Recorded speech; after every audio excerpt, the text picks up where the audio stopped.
ওয়ালাউলা ইয দাখালতা জান্নাতুক, তুমি যখন তোমার জান্নাতে ঢুকলা তুমি এটা কেন বললা না যে লা কুওয়াতা ইল্লা বিল্লাহ, মাশাআল্লাহ, লা কুওয়াতা ইল্লা বিল্লাহ, মাশাআল্লাহ, আল্লাহ পাক কি চমৎকার জান্নাত আমাকে দিয়েছেন, লা কুওয়াতা ইল্লা বিল্লাহ, আল্লাহ ছাড়া কোনো শক্তি সামর্থ্য নাই, এমনটা কেন বললে না? এমনটা না বলে কেন এইটা বললা যে ওয়া আযুন্নু সাআতা কায়িমা, আমি বিশ্বাস করি না যে কখনো কিয়ামত হবে, আমি বিশ্বাস করি না যে এটা কখনো ধ্বংস হবে, এমনটা কেন বললা? তুমি কেন কুফরি করলা? এরপর যেটা হয়েছে, আল্লাহ রাব্বুল আলামিন এই যে বন্ধু, গরিব বন্ধু, তাকে দুনিয়া এবং আখিরাতে বিশাল নিয়ামত দিয়ে দিয়েছেন, আর এই ধনী বন্ধুর জান্নাতটাকে আল্লাহ পাক এক রাতের মধ্যে ধ্বংস করে রেখে দিয়েছে। এক রাতের মধ্যে পুরো জান্নাতকে ধ্বংস। পরের দিন সকালে শেষে দেখে যে এটা কোন জায়গায় আসলাম, এটা আমার বাগান বাগিচা বলে মনে হচ্ছে না। সে হাত কসলাচ্ছিল এবং বলছিল, কোরআনে ভাই বলছে, হাত কসলাচ্ছিল আর বলছিল যে হায় আমি যদি আমার রবের সাথে শিরকটা না করতাম, হায় আমি যদি আমার রবের সাথে কুফরি না করতাম, তাহলে আজকে আমার এই অবস্থা হয়তো হতো না।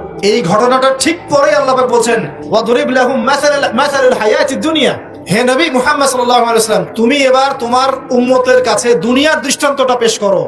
দুনিয়ার দৃষ্টান্তটাও ঠিক এরকমই, এই ফসলের ক্ষেতের মতোই।